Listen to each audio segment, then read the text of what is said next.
नमस्कार, मैं प्राची गुप्ता और आप देखना शुरू कर चुके हैं डगर एक नहीं रहा।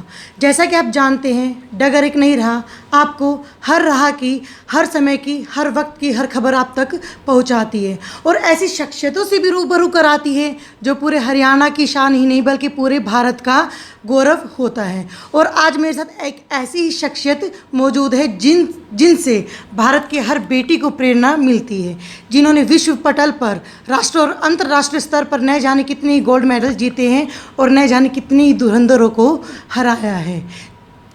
शूटिंग में अपना करियर को चुना और अंतर्राष्ट्रीय स्तर तक एक बड़ी पहचान बनाई। जी हाँ, मैं बात कर रही हूँ मनु भाकर की। इंटरनेशनल शूटर मनु भाकर इस वक्त मेरे साथ मौजूद है। मनु, आपका बहुत बहुत स्वागत है डगर एक नहीं रहा पर। शुक्रिया। मनु, जैसा कि आप जानते हैं, कोरोना महामारी ने पूरे विश्व को घेर रखा है। पूरे देश में लॉकडाउन घोषित हुए, आज लॉकडाउन का तीसरा चरण चल रहा है और हालांकि कुछ छूट भी मिल चुकी है, लेकिन आप घर में रह रही है, तो घर में आप शूटिंग की प्रैक्टिस किस तरह से कर रही हैं? पूरे दिन का आपका शेड्यूल क्या रहता है?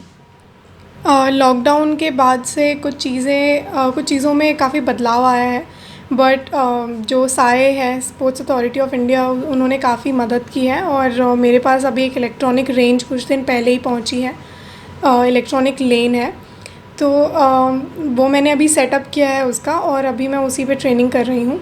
और मेरा ट्रेनिंग शेड्यूल कुछ ऐसे होता है कि सुबह 6 बजे से 8 बजे तक पढ़ना, फिर 8 से 9 तैयार होना और फिर ब्रेकफास्ट, और उसके तुरंत बाद मैं ट्रेनिंग स्टार्ट कर देती हूँ। फिर करीब 4 घंटे की ट्रेनिंग हर रोज़ होती है और उसके बाद फिर शाम को भी पढ़ाई फ़िज़िकल फ़िटनेस के लिए और फिर सो जाते हैं। शूटिंग में आने का प्रोत्साहन आपको किससे मिला? शूटिंग में आने का प्रोत्साहन मुझे खेलों से बहुत लगाव था बचपन से ही। मुझे अलग अलग स्पोर्ट्स को ट्राई करने में बहुत मज़ा आता था और मैं बहुत ही अपने आप को भाग्यवान समझती हूँ कि मैं शुरू से हर एक स्पोर्ट में काफ़ी एक्सेल करती आई हूँ। और ऐसे ही धीरे धीरे मेरे रास्ते में ही शूटिंग का एक पड़ाव आया, जिसमें मैंने ऐसे ही ट्राई किया था हॉबी की तरह ही, और वो बहुत ही अच्छी तरह से निखर के आया कुछ ही समय में। तो आई थिंक शूटिंग डेस्टिनी कहते हैं, डेस्टिनी आपको कभी नहीं पता होती। तो शूटिंग ऐसे ही धीरे धीरे मेरे हार्ट को फॉलो करते करते ही आ गया। खेल खेल में आजमा लिया शूटिंग को। बिल्कुल। चलो, अगर इसके अलावा मैं और हॉबीज़ की और शौक़ की बात करूँ तो मनु भाकर के खेल के अलावा और क्या शौक़ हैं? खेल के अलावा मुझे पढ़ाई करना बहुत अच्छा लगता है और उसके अलावा मैं पेंटिंग या फिर कोई और स्पोर्ट्स भी करती रहती हूँ। साथ में स्केटिंग हो गया और भी काफ़ी सारे टेबल टेनिस भी खेल लेती हूँ। काफ़ी सारे स्पोर्ट्स हैं जो मैं साथ में खेलती रहती हूँ और काफ़ी एक्टिविटीज़ हैं जैसे डांसिंग और सोशल मीडिया पे भी एक्टिव मैं काफ़ी टाइम रहती हूँ अभी लॉकडाउन के चलने से। तो आई थिंक यही है। डांसिंग और पेंटिंग का शौक़ है। हाँ। छोटी सी उम्र में इतनी बड़ी पहचान, इंटरनेशनल शूटर मनु भाकर। लेकिन मनु, कई बार ऐसा होता है कि जब हम अपने लक्ष्य के लिए चलते हैं ना, तो पेरेंट्स तो पूरे सपोर्टिव होते हैं, लेकिन हम आसपास की अगर हम लोगों की बात करें तो वो कहीं ना कहीं हमारे लक्ष्य को भटकाते हैं। तो क्या कभी स्थिति आपके साथ भी हुई है ऐसी, या पेरेंट्स के साथ भी किसी ने आके कहा हो कि नहीं, खेलों में नहीं जाना चाहिए? पहली बात तो मैं बचपन से कभी किसी की सुनती ही नहीं आई हूँ, और अगर ऐसा कुछ हुआ भी होगा तो भी पेरेंट्स कभी भी आप तक बच्चे तक नहीं आने देते हैं। और मैं शुरू से ही इन सब चीज़ों पे ज़्यादा ध्यान नहीं देती हूँ, जो अच्छा लगता है मैं वही करती हूँ। तो एक अहम रोल इसमें ये भी है कि पेरेंट्स का जब सपोर्ट हो तो दुनिया क्या ही कर लेगी। आइडियल किसे मानते हैं? शूटिंग में आने के लिए आइडियल कुछ ऐसे ख़ास नहीं है, बस ऐसे ही हार्ट को फॉलो करते करते और जो अच्छा लगता था ऐसे ही ट्राई करते थे। तो शूटिंग भी एकदम ऐसे इंट्रोड्यूस हुआ तो मैंने ट्राई किया और काफ़ी कम समय में ही बहुत अच्छा हो गया, तो तब से लेकर अब तक चल रहा है। मैं हरियाणा की बात करूं तो हरियाणा में आज हर मतलब की लड़कियां हर क्षेत्र में अपना कदम रखने लगी हैं, सफलता भी प्राप्त करने लगी। खेल जगत की मैं बात करूं तो चाहे मनु भाकर हो, साक्षी मलिक हो, फोगाट बहनें हों, सफलता भी प्राप्त करी है। तो क्या अब हरियाणा में बेटियों के नज़रिए में क्या फ़र्क आया है? हरियाणा में सिर्फ बेटियों की नज़र में ही नहीं, और सिर्फ हरियाणा में ही नहीं बल्कि देश विदेश में भी ऐसे हुआ है, काफ़ी प्रचलन हुआ है स्पोर्ट्स के माध्यम से काफ़ी सारी लड़कियां जुड़ी हैं और इनफैक्ट जो मेन है, हमारी पेट्रियार्कल सोसाइटी है, उसके बावजूद भी बहुत सारे मेंस हैं वो सपोर्ट कर रहे हैं अपनी बेटियों को, अपनी बहनों को और वाइफ्स को भी कि भाई तुम खेलो, कोई दिक्कत नहीं है। और इनफैक्ट आई थिंक हरियाणा में ही नहीं बट पूरे इंडिया में काफ़ी अच्छा प्रदर्शन कर रही हैं लड़कियां। I am proud of it. अभी फ़िलहाल रिसेंटली 2019 में प्रधानमंत्री बाल शक्ति पुरस्कार अवार्ड आयोजित हुए थे। मनु भाकर का चयन नहीं हुआ, तो इसके पीछे क्या रीज़न है? इसके पीछे रीज़न तो विमेन एंड चाइल्ड डेवलपमेंट ही जानती होगी आई थिंक मेरे से बेटर, बट हो सकता है उन्होंने मुझे इस काबिल नहीं समझा हो।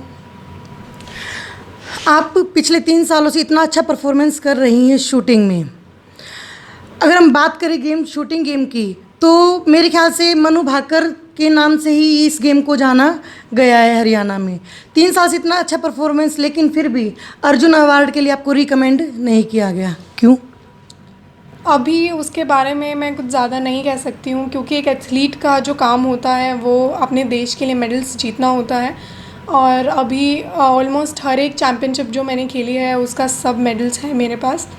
तो आई थिंक मैंने मेरी तरफ से बहुत मेहनत की है और ऑनेस्टली मैं बहुत ही मेहनत अभी भी कर रही हूँ और आगे आने वाले टाइम में भी करती रहूँगी। तो बट ये स्पोर्ट्स मिनिस्ट्री पे डिपेंड करता है और मेरी फेडरेशन पे डिपेंड करता है कि वो मुझे किस काबिल समझते हैं और उन्हें मेरी परफॉर्मेंस पे मतलब वो कैसे देखते हैं मुझे। बिल्कुल बिल्कुल।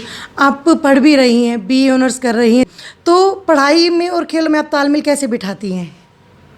पढ़ाई करना मुझे बेहद पसंद है और मैं रोज़ कम से कम 2-3 घंटे तो अभी लॉकडाउन के टाइम पे 2 से 4 घंटे के बीच में टाइम निकालती हूँ।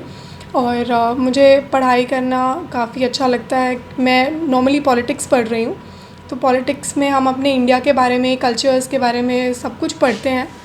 तो मैं मान के चल रही हूँ कि मेरा सिर्फ शूटिंग ही फोकस नहीं है, शूटिंग के अलावा भी मैं पूरा दिन शूटिंग नहीं कर सकती हूँ, तो मुझे उसके अलावा भी काफ़ी चीज़ों पे ध्यान देना चाहिए और जो मैं अच्छा कर सकती हूँ, तो इसीलिए मैं पढ़ाई भी साथ में लेकर चलती हूँ। 2021 में टोक्यो ओलंपिक होने जा रहे हैं, तो क्या ओलंपिक के लिए टीम का सिलेक्शन हो चुका है या ट्रायल होना बाकी है?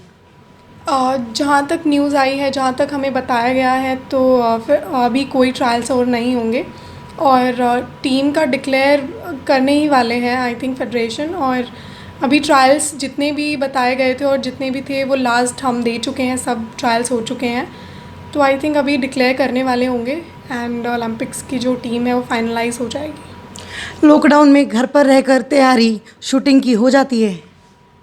कोशिश करते हैं हम अपनी तरफ से पूरी, बट जैसे मेरे को इलेक्ट्रॉनिक टारगेट भी अवेलेबल करवाया है स्पोर्ट्स अथॉरिटी ऑफ इंडिया ने, तो आई थिंक बहुत थैंकफुल हूँ मैं उनकी। एंड आई थिंक मैं अपनी तरफ से पूरी कोशिश कर रही हूँ और OGQ है वो भी बहुत सपोर्टिव रहा है पूरे टाइम पीरियड में हमेशा से, तो उन्हीं की सपोर्ट से मैं पूरी कोशिश कर रही हूँ। अंत में आप भारत की जनता से क्या अपील करना चाहोगी? मैं अंत में अपील करना चाहूँगी कि प्लीज़ आप घर पे रहिए और प्लीज़ आप जितने भी निर्देश हैं उन सभी का पालन करिए और आप खुश हैं तो हम खुश हैं, आप हेल्दी हैं तो देश हेल्दी है। धन्यवाद। तो जैसा कि आप देख रहे हैं, इंटरनेशनल शूटर मनु भाकर ने अपील की है कि आप लोग घर पे रहिए, सुरक्षित रहिए। छूट मिली है, ज़रूरी कामों के लिए छूट मिली है, बिना ज़रूरी काम के आप घर से बाहर न जाए। और जैसा कि मनु ने बताया कि वो घर पर रहकर कैसे तैयारी कर रही है, वो सरकार के आदेशों का पालन लॉकडाउन के दौरान कर रही है, तो आप भी रहिए, घर पर रहिए, सुरक्षित रहिए। अगर आप ये वीडियो यूट्यूब पर देख रहे हैं तो चैनल को सब्सक्राइब करें, अगर आप ये वीडियो फेसबुक पर देख रहे हैं तो पेज को फॉलो करना और शेयर करना ना भूलें। स्वस्थ रहिए, सुरक्षित रहिए। शुक्रिया।